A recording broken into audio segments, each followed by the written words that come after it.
For our next speaker of the day, I am delighted to be joined by President Tarja Halonen, a Finnish politician who served as the President of Finland from 2000 to 2012. President Halonen was the very first female to ever be elected to this role in Finland and has been constantly paving the way for increased female representation in politics ever since. President Halonen began her career as a lawyer at the Central Organization of Finnish Trade, but quickly entered onto the political scene when she was elected as parliamentary secretary for the Prime Minister, marking the start of a political career that would last for over 4 decades. President Halonen moved up the political ranks quickly, being elected to parliament and holding the seat for 5 consecutive elections before being elected as president. During her time there, President Halonen worked in 3 different cabinets, including being the Minister of Foreign Affairs and promoting increased Nordic cooperation. Holding prominent roles like the co-chair of the UN High-Level Panel on Global Sustainability and chair of the Council of Women World Leaders, President Halonen has shown political commitment and advocated for a wide range of issues like human rights, sustainability, and social justice. So without further ado, please join me in giving a very warm round of applause for President Halonen.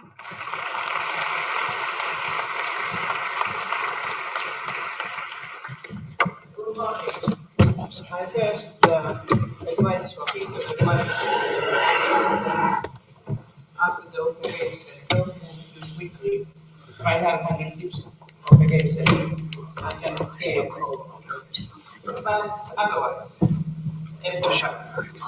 so I understood that you have had one great lecture this morning, and it was a little bit slower than was expected,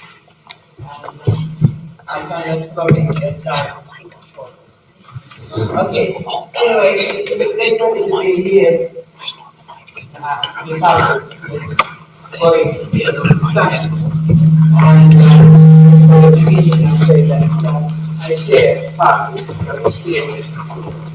When I was young man, I was a student activist, and that was the start of everything. So be careful, you might be in the business, politics and social sciences and economics, whatever you have. So now when you make your friends, behave in such a way that after 30 years you can say, you are the same person who met me Warwick. Whatever you may be now or on subject. Okay. But just now, we are living in very challenging times. The current geopolitical situation is tense, in this way understand. Multilateral cooperation and its principles are being tested by wide nations. These include continuing conflicts and unrest in many parts of the world, human rights violations, climate change, and biodiversity loss, as well as crises such as the COVID-19 pandemic. And this also, you remember the natural disasters like the earthquake, just recently in Turkey and Syria. So in Europe, we took peace for granted for many decades. Somebody can say that we were a bit arrogant.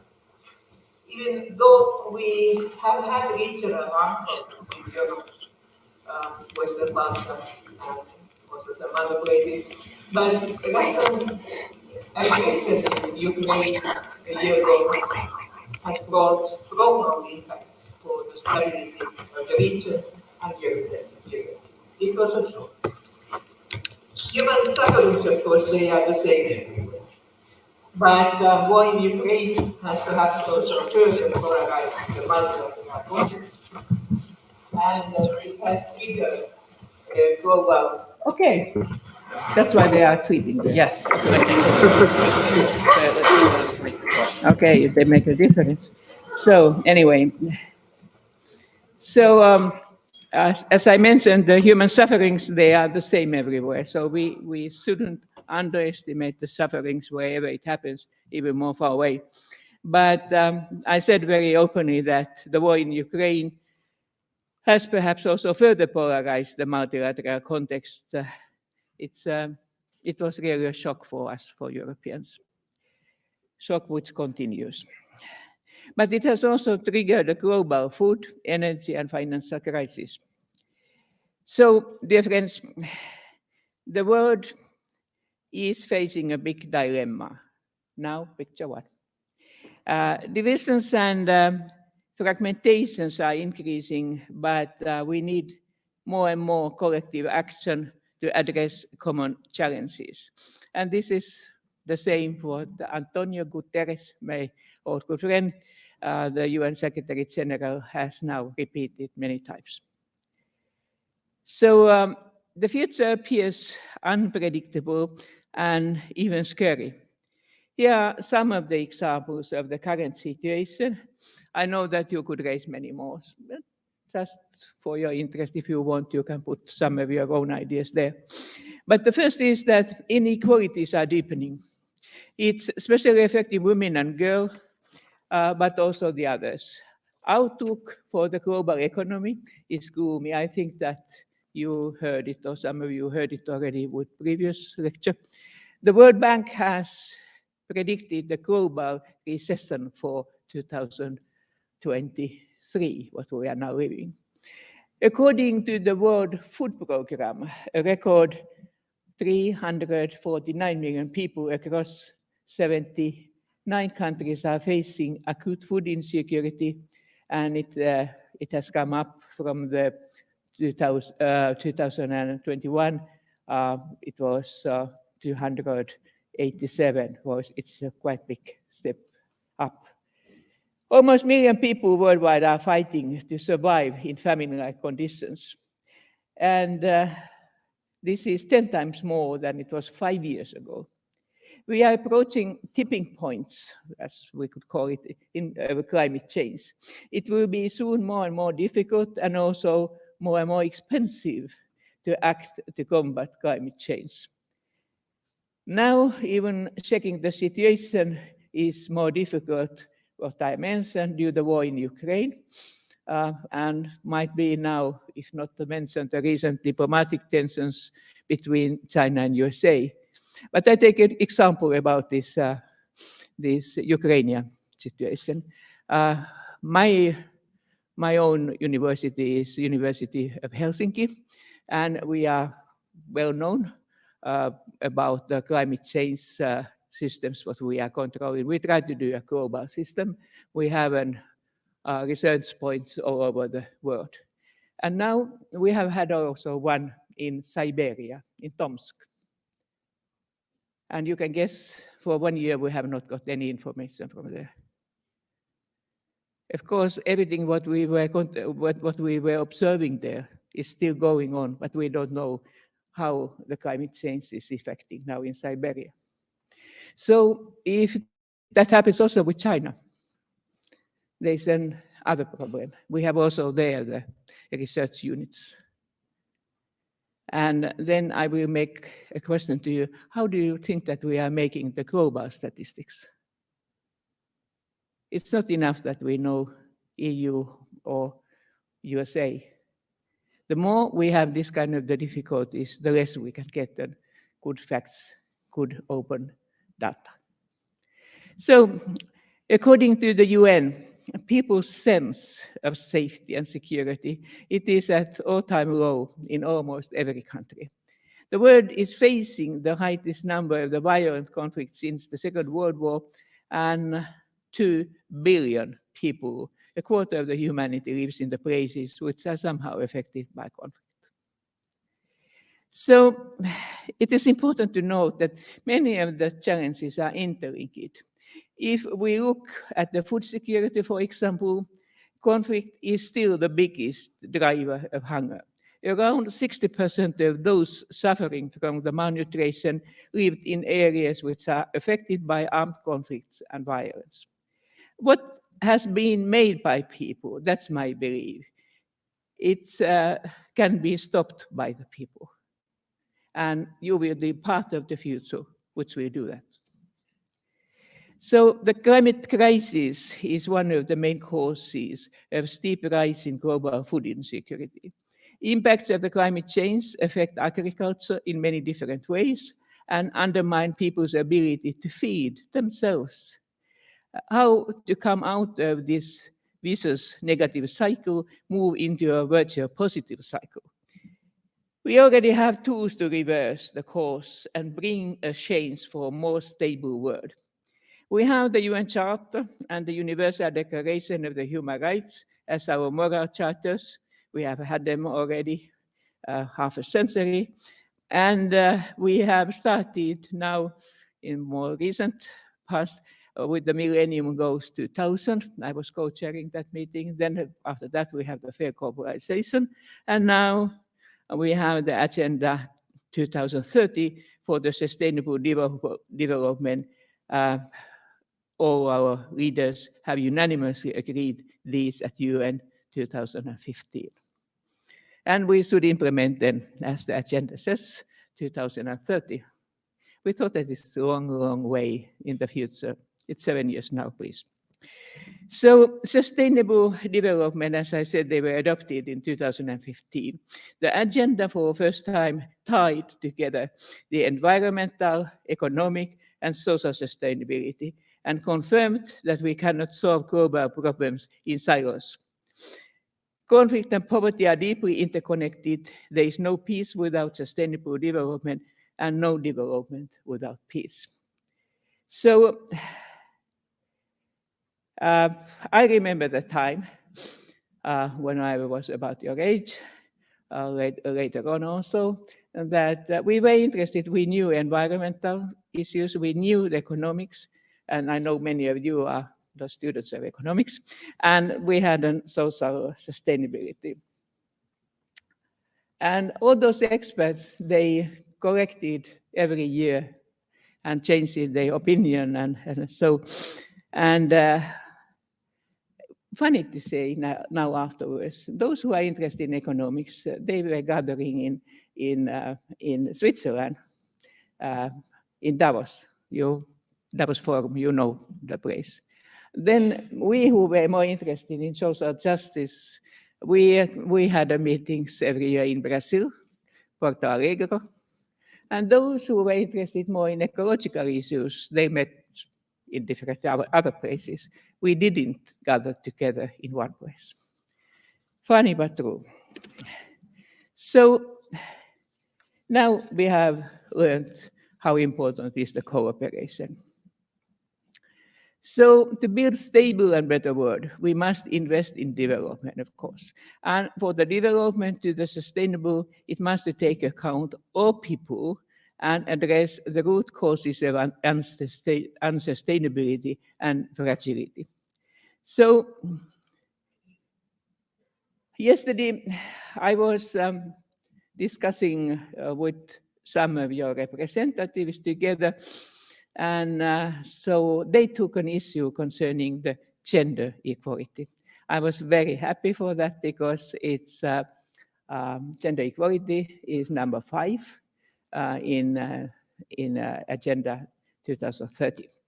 And very often when I'm speaking, wherever, always, so the gender equality is one of the issues which is in discussions, but which also, how could I say, not all people agree. Mostly they are quiet. Sometimes they say that. Am I quite sure that it's not a mistake? But anyway, so what I'm also happy is that both the Secretary General, Antonio Guterres, and also Ban Ki-moon, yes, earlier, they said that if you don't accept this goal number 5, so you can forget the sustainability. Why? It's very easy to say, because it is, of course, the goal itself, and they are interlinked, but gender equality is also a cross-cutting theme throughout the agenda. Gender equality is, of course, a fundamental human right, and it is essential in building stable and prosperous societies. But it's very interesting, and I'm ready for your discussions. Why don't we do more? Even we know that, for instance, in GDP, it has a very positive effect, some from 13 to 17%. The Nordic countries in Europe, which have accepted it, are at the top of the list in almost all positive comparisons. So it seemed to work in practice. But why? Why it's so difficult to do? And you also remember that when the leaders changed in Afghanistan, so one of the first things what they did was to take the gender equality away. No permission for girls for the higher education, and now for the more and more lower education too. Why it's so dangerous? Okay, let's speak about that. So let's go with other challenges. The Finnish Innovation Funds, called Seta, recently released a report on so-called megatrends, giving an outlook further away into the future. Now it's a picture 2, if you find it. It's important to keep in mind that surprises do not come out of nowhere, out of sky, out of blue. They are driven by longer-term changes, which are known as megatrends. The megatrends remind us that we have an urgent need to protect the carrying capacity of nature, address challenges related to well-being, strengthen participation, and defend democracy, and ensure that the economy and technology are developed and utilized in a fair and sustainable manner. That's a good challenge for all those who are studying economics. Let me summarize the findings of the report. I think that now you can take already the picture number 3. At the center is the ecological sustainability crisis and the erosion of the nature's carrying capacity. Means human activity places a burden on living and non-living nature that exceeds its carrying capacity. And it compromises the very basis of our economy and well-being.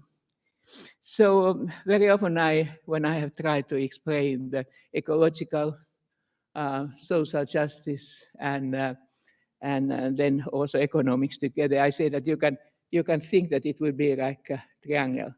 And one could be economics, other could be social justice, and this one, my thumbs, they were the ecological side. Good if it's harmony, okay? But if this bottom is collapsing, no need for these 2 others. So what we don't notice always, at least here in Europe, is the battle for democracy is intensifying. Democracy is being challenged both from inside and outside, and societies are being put to the test as crises accumulate. I think that with the COVID-19, we noticed it very well, how easy it was to isolate the groups which were sensitive, old ones, those who were not quite healthy, good healthy, and so, and we always cut them away, that because we cannot protect them, so we can isolate them. And this is not concerning the human rights. And that will be the same in the future. So also, if we take so-called Western democratic system, we always think that elections are very important. Yeah, they are. It's like a thermometer. But what happens between the elections, it is something what gives really the fate or not giving the fate for the people, because they want to see it in the real world, what has happened. To speak is the work for politicians. It's very important. But they need a good governance. They need a rule of law in order to make it reality. And so be always interested in all these parts of the old Montesquieu. So then we come also to the fact which also makes it more difficult, the democratic system. It's a competition for digital power. It's accelerating.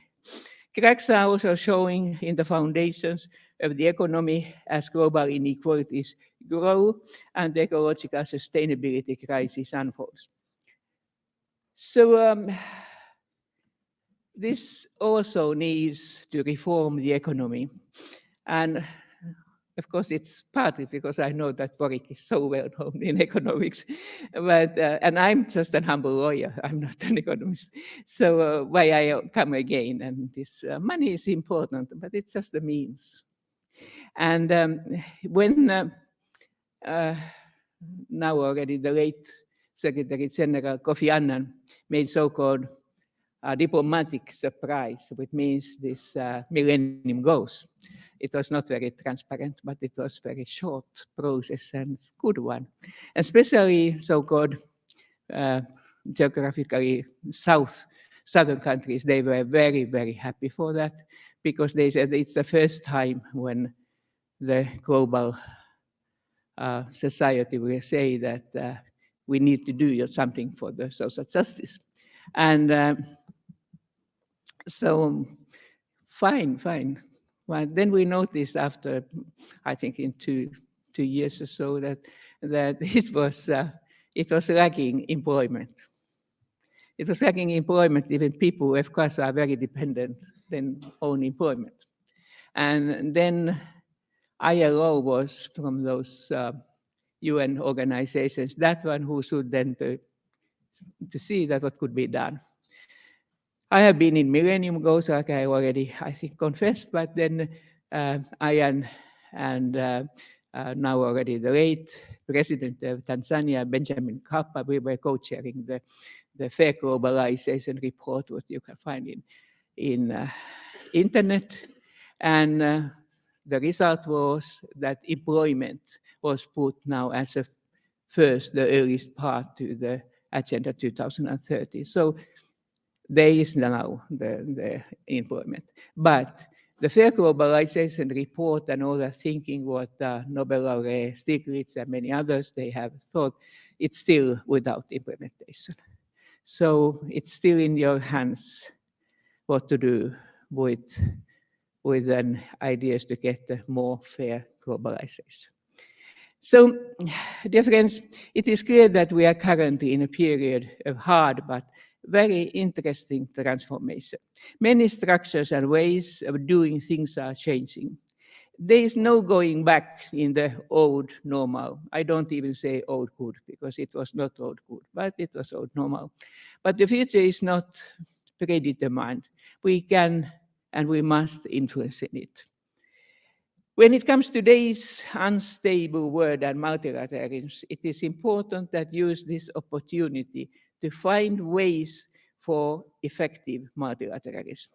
How to do it, it's not only our headache, it's a headache of the UN, it's a headache of the Secretary General, and you know very well that United Nations was built after and on the experiences of the Second World War. And that's why also those winners of the Second World War are in so good or so strong position in UN. But how to change it? Nobody is freely give up. We can come on that for the discussions if you want. So anyway, we must defend the rule-based order, both nationally and internationally. It means democracy. We must implement what has been agreed together. We also need to bridge the divides and build trust. And how to do it now with all that what I have described to you. So it is a very, very big challenge. The global interlinked challenges need solutions urgently. So the good news is that everyone can participate in building an equal, prosperous, and less fragmented future for all.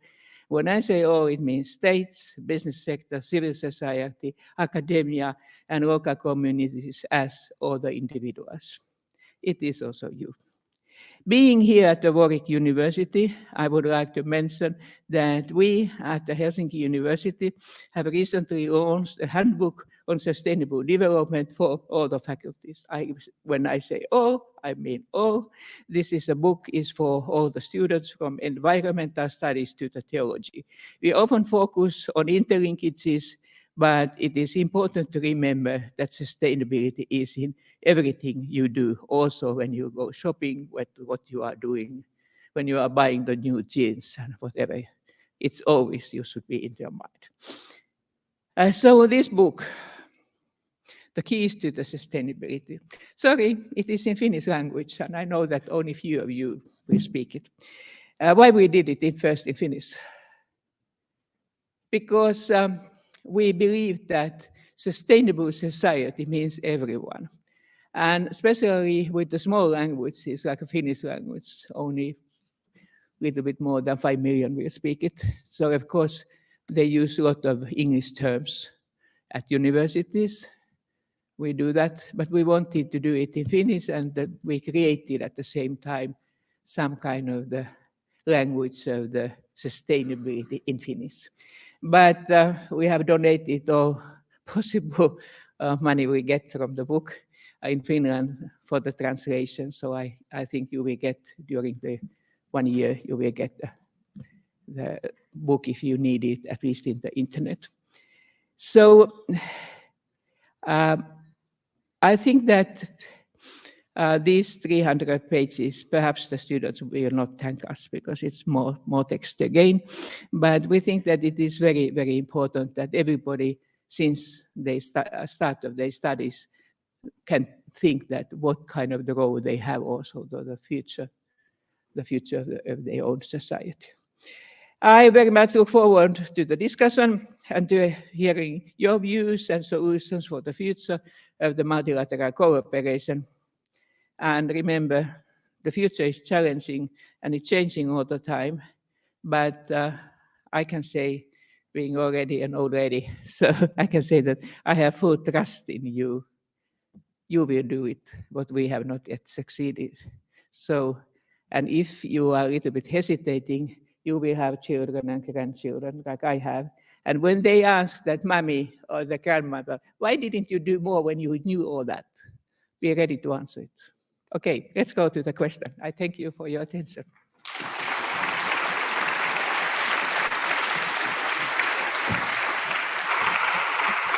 So one thing more, this is the normal, when you see somebody have this kind of the mark, so you know that they are the club of the society. And you can get it from the UN offices. And so I normally use a different kind of picture. I do it like a house with the 17 doors, because especially schoolboys and girls younger than you, they ask that when I'm not so interested in climate change, could I do something else? I take already the gender equality. I said, yeah, you can take a biodiversity, what else? But it's good to remember that all these 70 doors, they are the doors of the same house.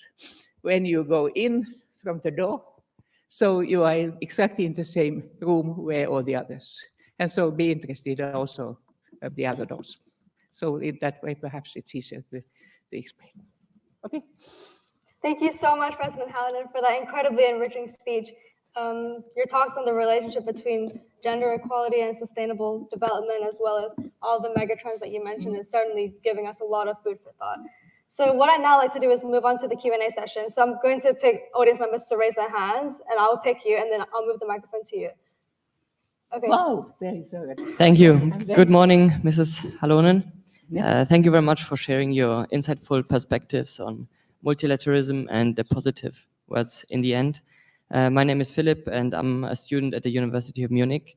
I actually came here from a conference in Espoo in Helsinki earlier this week, and I was very impressed about how aware the Finnish people are about their role at the global stage, especially when it comes to sustainability, something that was at the core of your speech as well. So my question is, how do you envision Finland's future role in fostering and coordinating the nation's attempts to address gender equality, climate change, and global poverty? Thank you very much. So, good question. I hope that you are not from Finland. So we will have a parliamentary elections in 2 months' time. And of course, you know that I'm a dirty politician. I've been in politics a long, long time. And before that, also already, like you mentioned, I have been 10 years in the union. So I'm a thoroughly political person. terrible. So I think that we have a lot of all kind of the groups, and we all the time say that now the situation this and that, and I myself, I said that it's important what happens between the elections. But it's very, very important to use this old-fashioned traditional way of voting. And how to make it, because if the newspapers say already beforehand that this party will win or this party will not win and so on, so you will make it when you go and vote. And I know that, for instance, being abroad is sometimes, at least here in UK, it's a pretty difficult, and you have to go to embassy and you have to find the ways how to vote.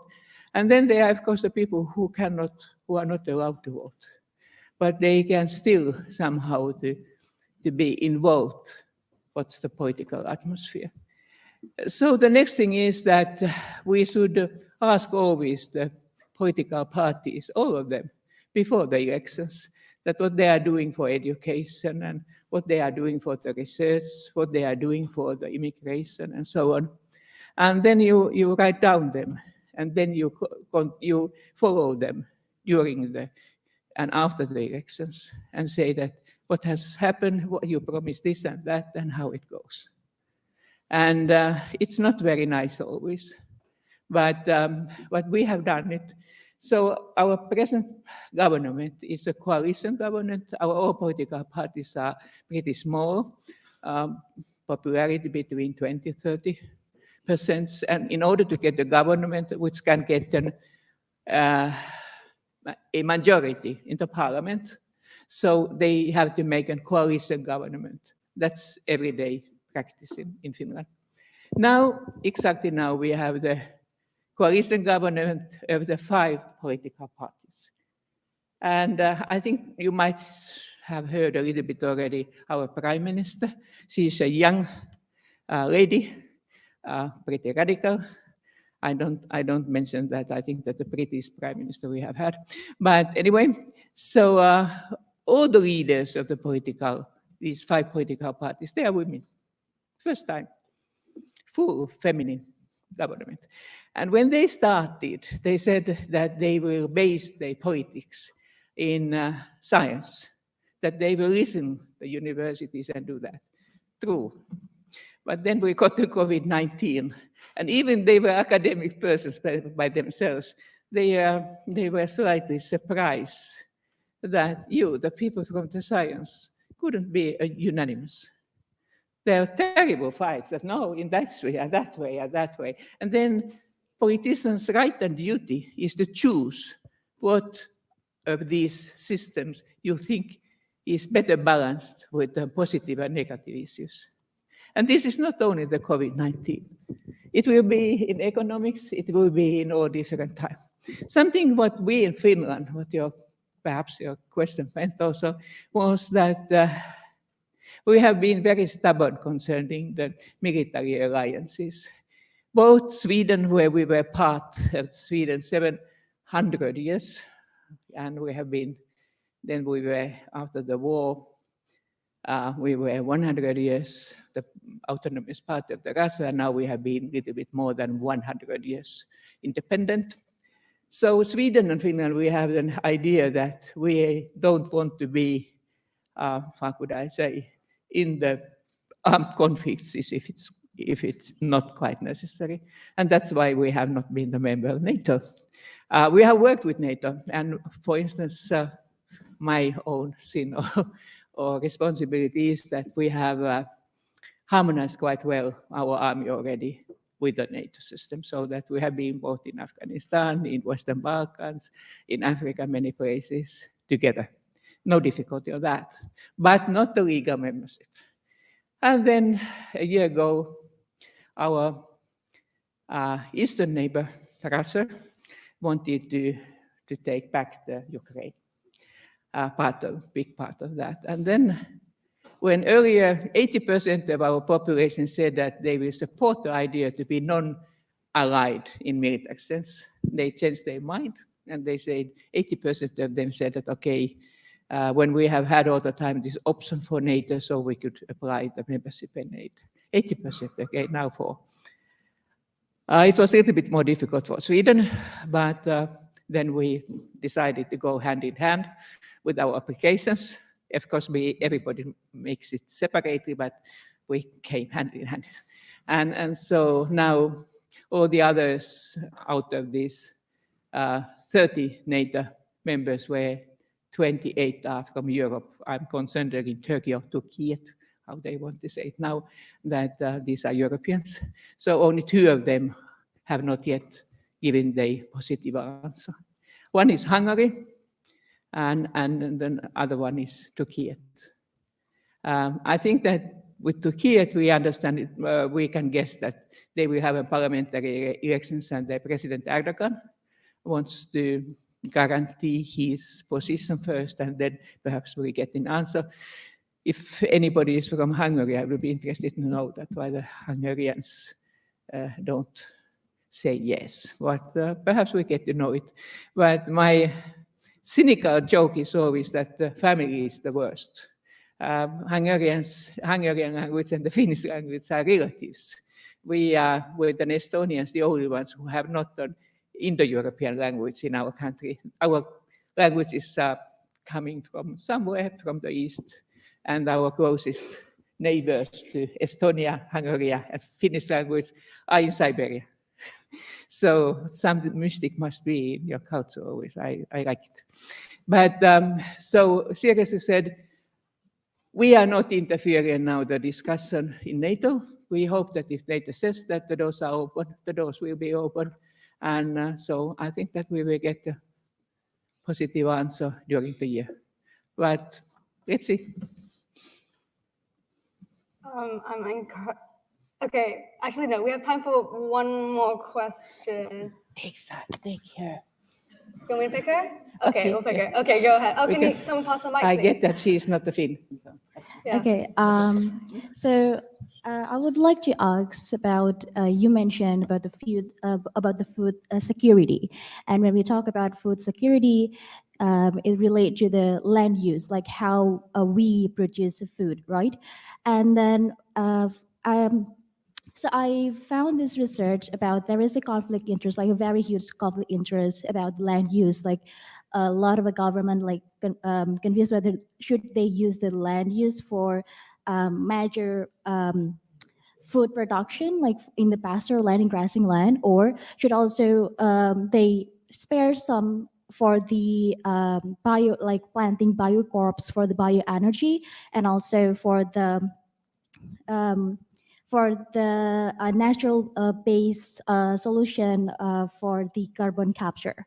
So what do you think as a in the perspective of sustainability, especially in the country scope, what the government should do about this land use? Because based on according to the data of a Food and Agriculture Organization of United Nations, that population will be around 10 billion in 2050. But somehow we're also going to get more climate change problems in the next futures. Even when I did my research on global calculator, it's quite challenging to balance between surplus land for the biocrops and then for the agriculture, for the food production. So what do you think about it? Thank you. So what's your study background? I'm from Imperial College London, and I'm studying climate change.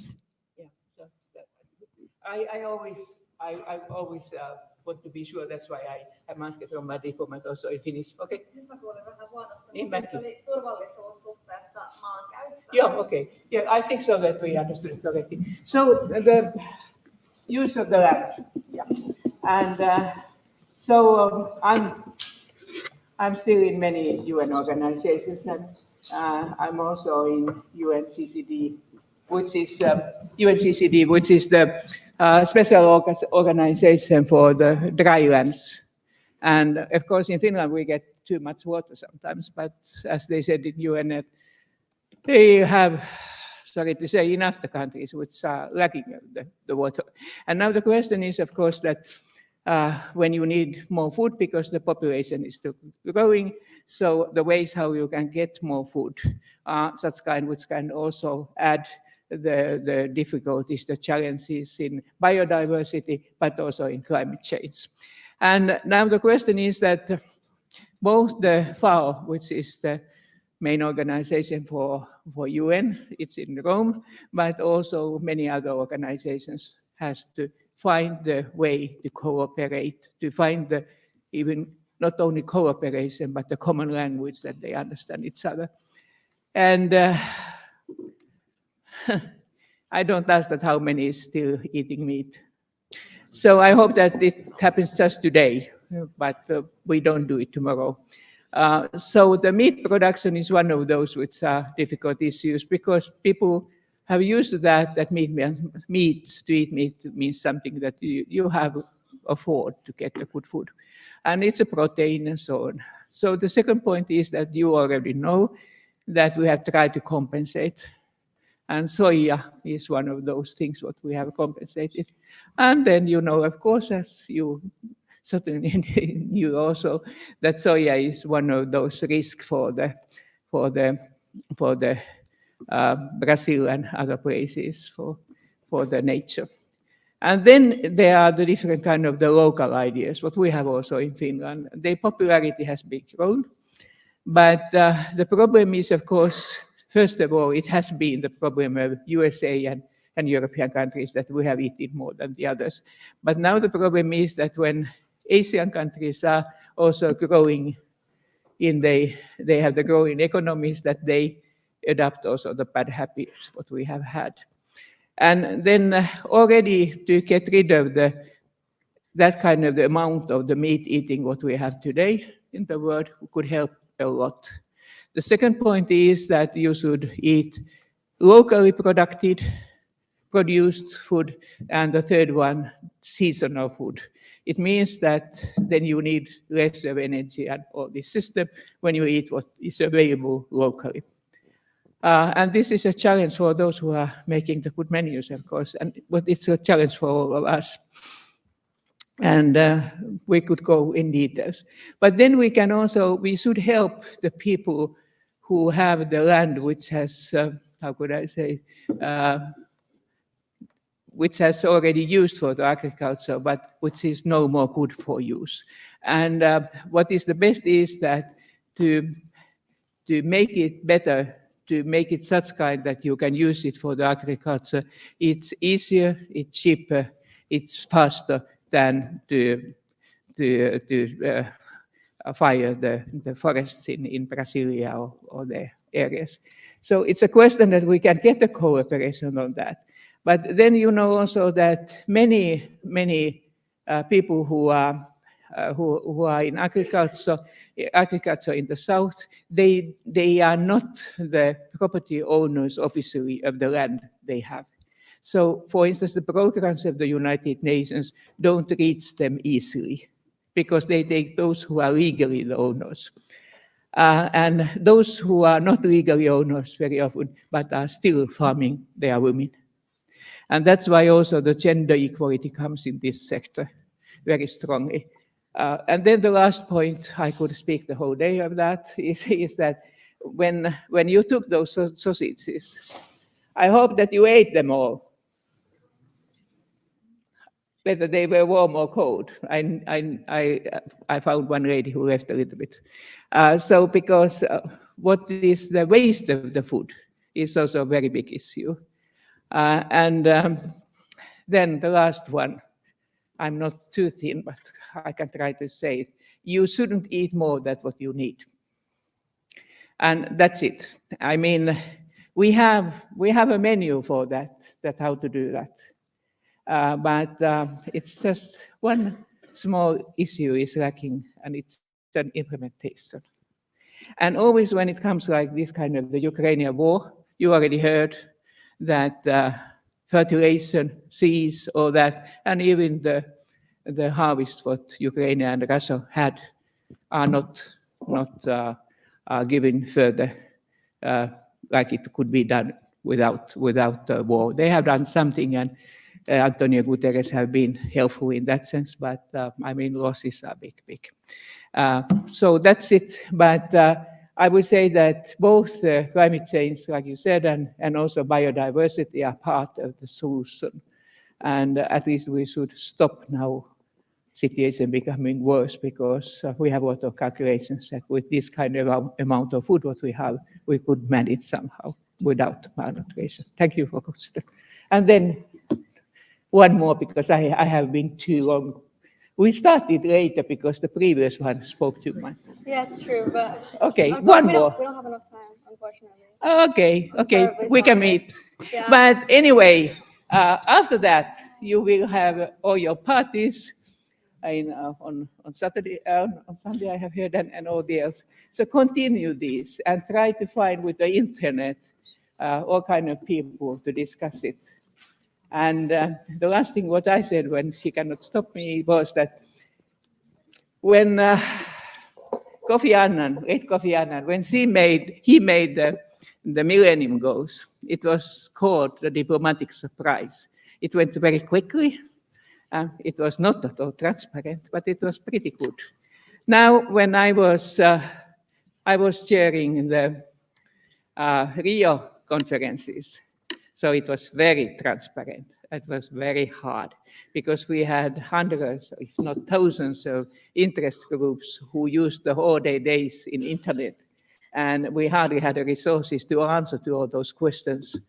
And we got more than 200 different goals. Then finally we should take, because all those interest groups, they were just for their own goal. And then we needed the diplomats after this Rio conference to shrink those goals to these 17 goals. So don't complain, now there are only 17 goals, but you can make it even less if you think that it helps. Thank you.